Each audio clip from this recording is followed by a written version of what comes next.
중이 보복하면 뭐든 덮겠다. 거세지는 미의 EPN 참여 요구. 경제 번영 네트워크가 뭐냐 이 얘기가 나왔어요. 경제 번영 네트워크가 뭐냐 이런 질문이 나왔는데 여러분 이 경제 번영 네트워크 이거 뭐냐면 한마디로 말해서 중국 왕따시키는 블록 경제 이렇게 생각을 하면 돼요. 중국을 왕따시키는 블록 경제 이렇게 얘기를 하면 되는데 자 미국 주도죠.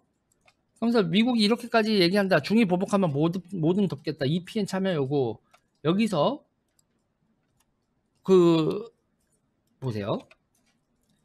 경제를 간단하게 생각해 봅시다. 생산, 유통, 소비죠.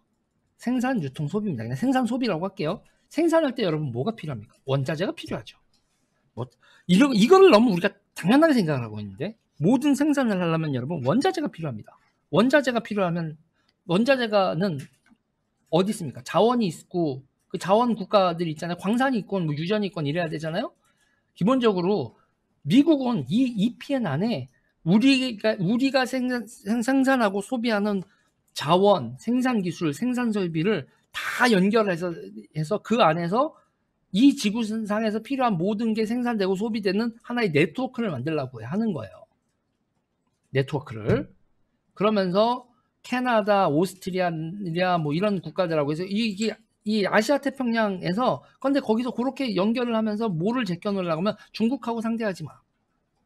그럼 중국 입장에서는요. 중국 입장에서 뭐냐면 중국이 우리가 천연 자원을 다 확보할 수 있나? 그러니까 이 EPN이 미국의 EPN의 구상에서 중국한테 타격을 입히는 건 두 개예요. 중국은 두 개를 잃는 겁니다. 하나는 원재료, 자원을 구하기가 어려워지고요. 중국이. 내가 얘네들이 우리랑 이렇게 호주한테 시비 걸면 철광석을 구할 수가 없게 되고요. 중국이. 응? 뭐 캐나다랑 떼고 시비 걸면 뭐 원목이라든지 이런 것들도 문제가 생기고 그리고 결정적으로 중국이 이 EPN 국가들이 중국을 제껴버리면 중국은 무슨 문제가 발생합니까? 소비시장을 잃죠. 중국이 물건을 만들어서 팔 시장이 없어요. 그럼 내수로 돌려야 되나? 중국이 내수 경제, 인구 10억이니까 내수 경제 될 것 같죠. 그러나 중국에 있어서요.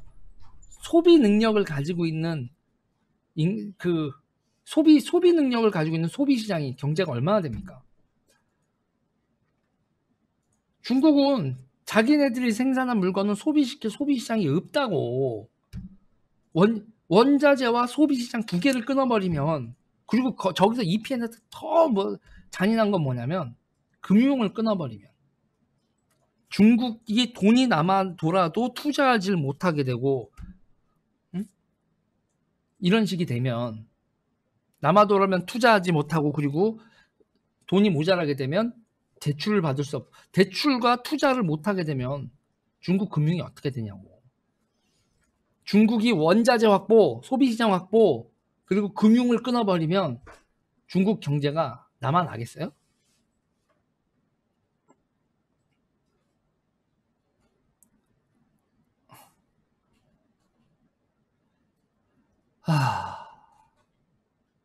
그러니까 이 EPN Economic Prosperity Network는 이걸 경제 번영 네트워크 다시 말해서 이 경제 번영 네트워크라는 게 이렇게 말은 이렇지만 실제로는 뭐냐면 중국을 뭘 한다?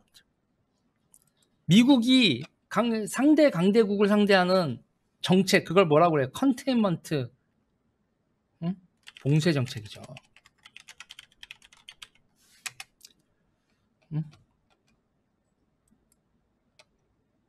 지금 미국이 중국을 향해서 봉쇄 정책을 하는 거죠. 봉쇄 정책을 하면서 이 봉쇄 정책에 가담해라라고 하는 거고 다시 말해서 EPN은 다시 말해서 뭐라고요, 여러분?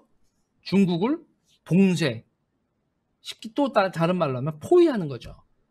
중국을 포위한 다음에 어떻게 한다? 말려 죽인다. 중국을 포위하고 말려 죽인다는 거예요. 말려 죽인다. 여러분 10년까지 걸릴 것 같아요? 하도 일본 망한다는 얘기를 드려서 지겹게 들어서 거시기가 여러분 정확히 말하면요. 그 망한다라는 기준 이게 망한다라는 표현은 적당한 표현이 아니죠. 어떻게 보면 망한다가 아니라 어떻게 보냐면요. 미국이 또 골 때리는 건요. 그 나라를 망하게 만들진 않아요. 찌그러지게 만드는 거지. 정확히 말 찌그러지게 만드는 거죠. 그러니까 일본이 미국 대비 GDP 70%를 돌파했을 때 미국이 밟았죠. 미국이 일본 오지게 밟았습니다, 여러분. 그리고 우리한테는 선물이 떨어졌지. 반도체, 우와. 야, 일본 니네 너무 큰다. 니네가 가지고 있는 핵심 역량 중에서 몇 개를 분산해야겠다. 반도체, 조선, 철강. 반도체, 조선, 철강을 미국이 일본을 집 밟으면서 우리나라가 8, 90년대에 세계적으로 도약할 수 있는 계기가 우리가 열심히 해서 일본을 앞질렀다라는 측면도 없지 않아 있겠지만 우리가 열심히 한 것만으로 부족하고 일본을 밟아준 미국 형님들이 있어서 환율이나 기타 등등으로 일본의 산업 경쟁력 자체를 미국이 조져버려가지고 그거를 우리가 누렸죠. 갑자기 일본 물건의 가격이 달러 가격 2배가 돼버리는데 평가 절상을 그렇게 해버리는데 삽시간에 이게 엔화가 그냥 엔화의 가치가 그러니까 일본 사람들이 대여행 시대가 됐죠. 일본 사람들이 세계에서 우리가 이게 부자야 그러면서 엔화 가치가 엄청 나가니까 막 나가서 여행하고 막 흥청망청 전 세계 사람들이 일본 사람들 부자야 그러면서 일본 사람들 돈 구경을 했는데 일본이 그러고 나면서 그러면서 대외 자산 막 취득하고 우리 일본 돈은 그러면서 해외 자산 쭉쭉쭉 늘어가지만 뭐를 잃었다? 산업 경쟁력을 잃은 거죠.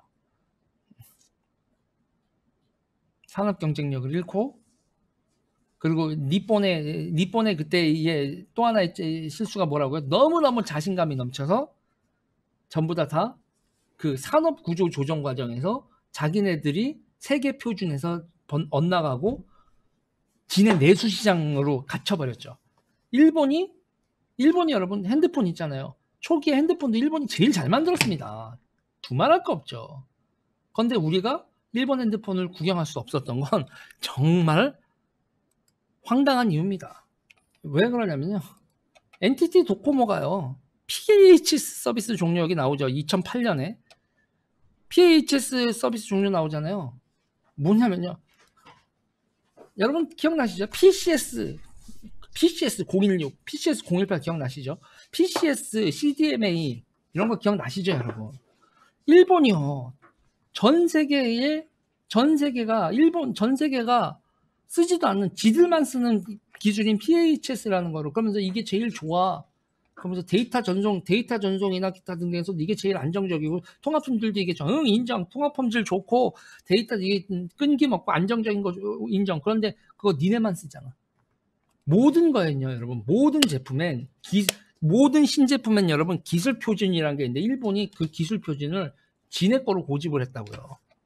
그래서 핸드폰 시장에서 일본이 핸드폰을 제일 잘 만들었고 중계기나 기타 등등도 잘했는데 지네만의 표준으로 세계 시장에 나오질 못했어.